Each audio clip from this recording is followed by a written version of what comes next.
Vamos para a devocional de hoje. Hoje, Lucas capítulo 19. Mais um texto que só está em Lucas. Interessante que Jesus, o Salvador, indo atrás das pessoas que são pecadoras, e aqui ele lida com um homem que era publicano, ou seja, cobrava os impostos do povo de Israel e trabalhava para Roma. O nome dele era Zaqueu.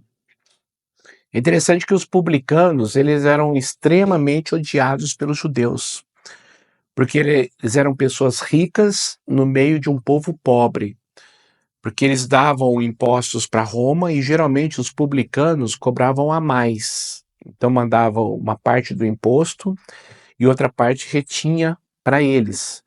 Então eles eram muito odiados. Por quê? Porque eram judeus que cobravam de judeus e extorquiam os judeus. E aconteceu que Jesus, olha só o texto no capítulo 19, Jesus entrou em Jericó e atravessava a cidade. Então, quando ele passou por Jericó, Zaqueu, que era o chefe dos publicanos, então não era qualquer um, era um homem que tinha, era um funcionário público, por isso que diz publicano, funcionário público, trabalhava para Roma. Ele ficou curioso para ver Jesus. Sendo de pequena estatura, ele resolveu subir numa árvore.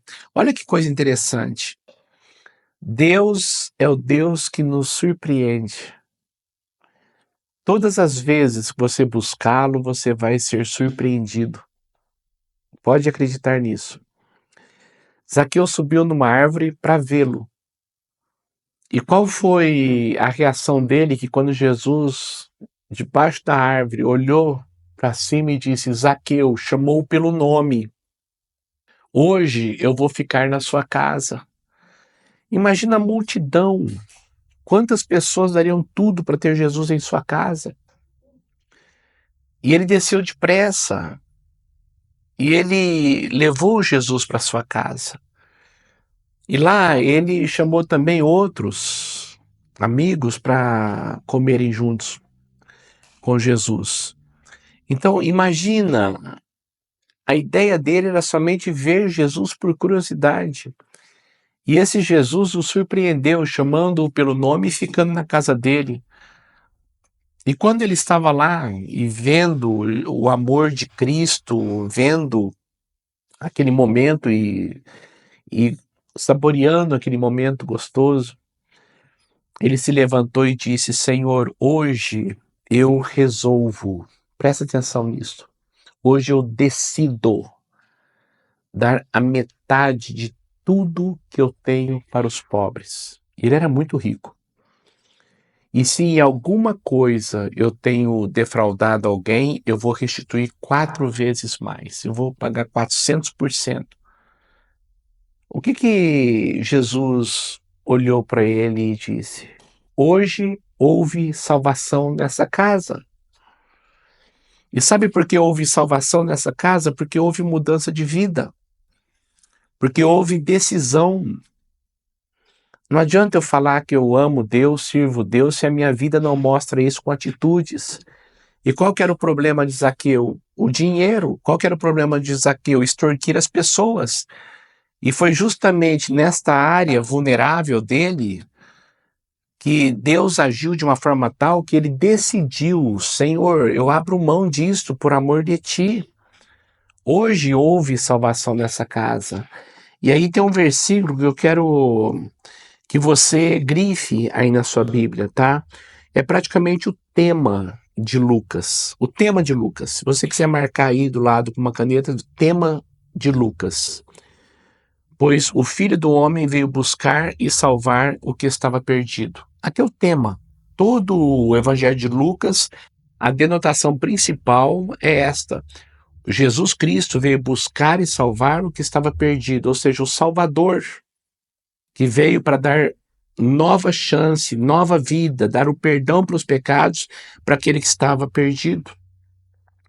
Aí Jesus conta uma parábola.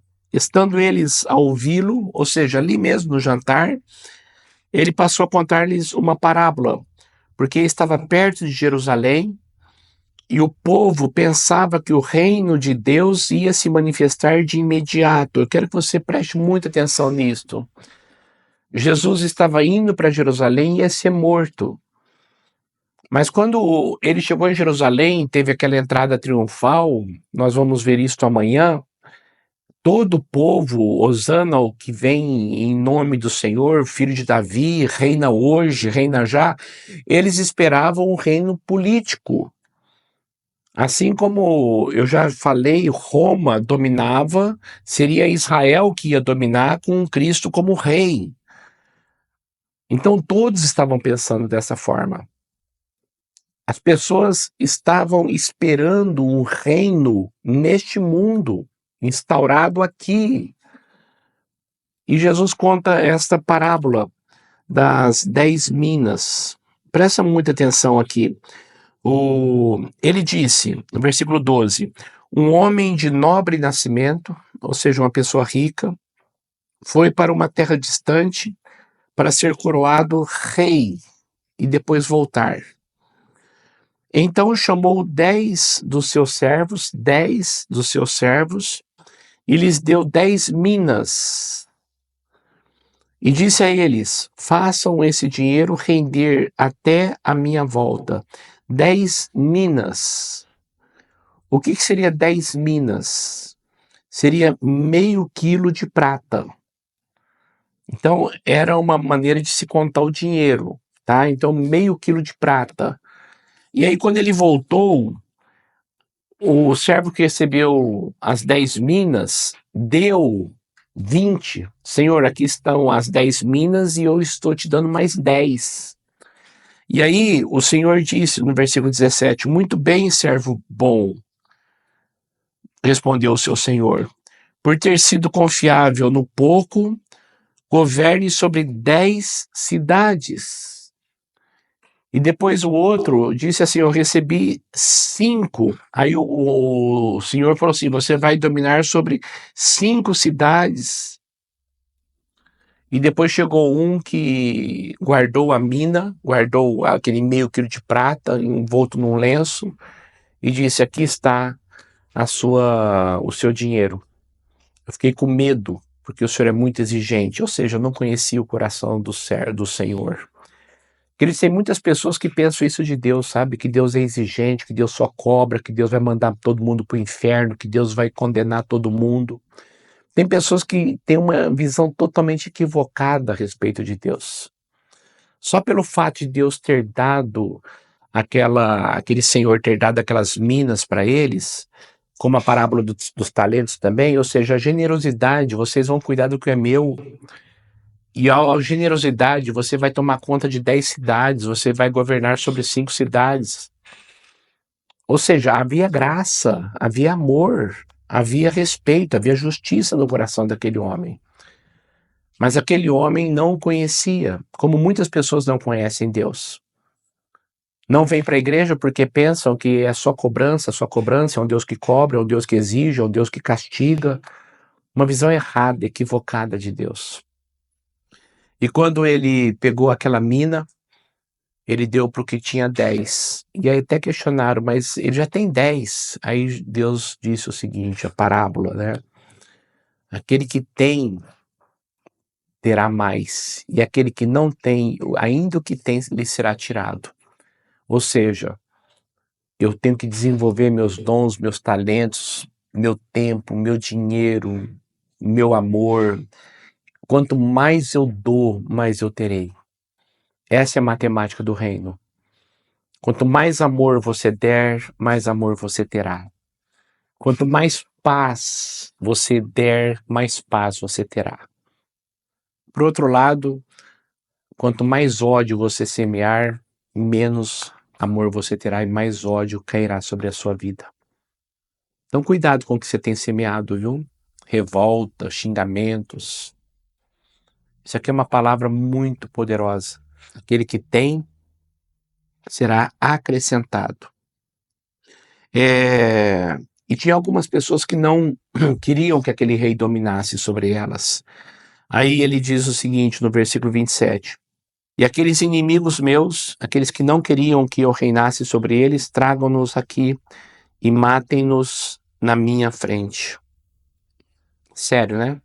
O juízo final. Depois da entrada de Jesus em Jerusalém, eu quero só destacar uma parte que eu acho muito lindo, muito profundo, que quando as pessoas estavam dizendo Hosana, o que vem em nome do Senhor, bendito é o que vem em nome do Senhor, glória a Deus nas alturas, os fariseus ficaram incomodados com aquilo. E no versículo 39, alguns dos fariseus que estavam no meio da multidão disseram a Jesus: Mestre, repreende-os, ou repreende os teus discípulos, para que eles parem de cantar, parem de gritar, parem de glorificar e parem de dizer para o Senhor reinar. Olha só o que Jesus disse. Eu digo a vocês, respondeu ele, se eles se calarem, as pedras clamarão. Eu quero só colocar uma coisa para você. A obra de Deus será feita, de uma forma ou de outra. Deus deseja usar-nos.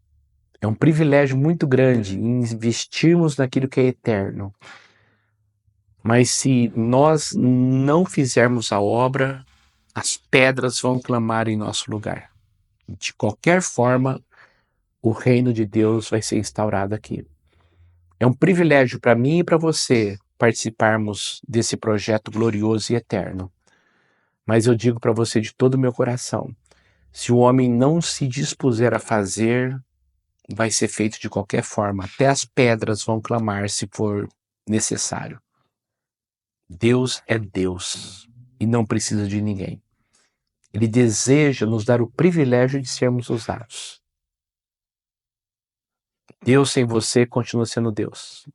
E você sem Deus não é nada. Guarda isso, tá? No seu coração. Depois ele faz um lamento sobre a cidade de Jerusalém. Na hora que ele entra na cidade, acontece um fato assim bem forte. Quando se aproximou e viu a cidade, Jesus chorou. E chorou sobre ela. Esse verbo aqui no grego é chorar compulsivamente. Sabe aquele choro que você perde até o fôlego, de tão intenso que é? É esse choro que o verbo está dizendo aqui.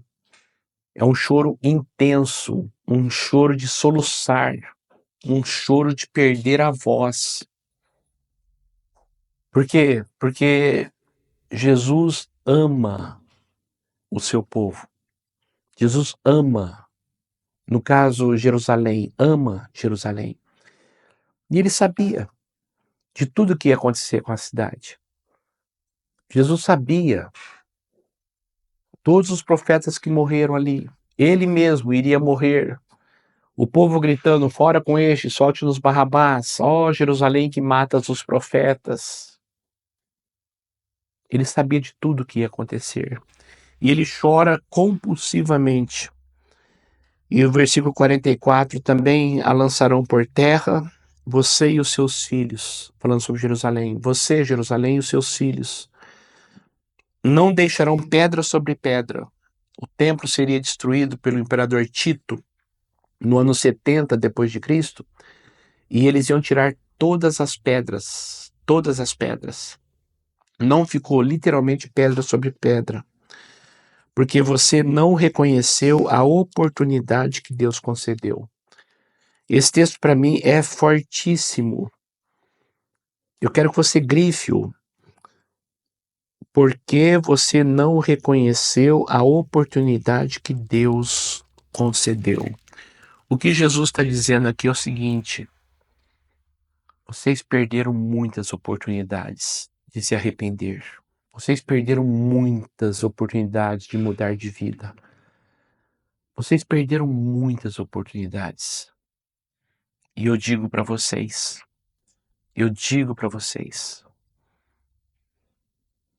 com muita dor no coração, vocês vão sofrer as consequências. Que essa palavra fale bem forte aos nossos corações, tá? Principalmente para nós aproveitarmos as oportunidades que Deus tem nos dado. Eu quero que você guarde uma coisa no seu coração. Você não tem ideia de como Deus ama você. Você não tem ideia de como Deus ama você. E assim como Cristo olhou para Jerusalém e chorou compulsivamente por amor, querendo ajudar, de braços abertos, havendo arrependimento, é claro que eu vou perdoar. Havendo arrependimento, é claro que eu vou salvar. Aproveite as oportunidades. Aproveite a visitação do Senhor na sua vida. Deus ama muito você. Essa é uma verdade absoluta. Vamos orar. Pai, obrigado pelo teu grande amor e muito obrigado pelas oportunidades que o Senhor tem nos dado. A tua visitação, a maneira como o Senhor tem vindo ao nosso encontro. Muito obrigado, porque o tempo da nossa salvação é hoje. O tempo da nossa decisão é hoje. Assim como Zaqueu aproveitou aquele momento, Deus, e não desperdiçou, nós queremos aproveitar os momentos que o Senhor tem nos dado e não desperdiçá-los. Que o Senhor nos abençoe, que o Senhor nos dê perseverança e fé, nos dê graça e a convicção do seu grande amor por nós. Guarde-nos e abençoe-nos em nome de Jesus. Amém e amém. Amém. Deus abençoe muito você, viu? Tenha um tempo precioso com a devocional lendo a Bíblia. E eu quero dizer para você uma coisa muito séria. Não só leia a Bíblia, mas ore. Devocional. Deus fala comigo através da palavra e eu falo com Deus através da oração. Ore. Tire um tempo de qualidade para Deus. Deus te abençoe muito e até amanhã, se Deus quiser.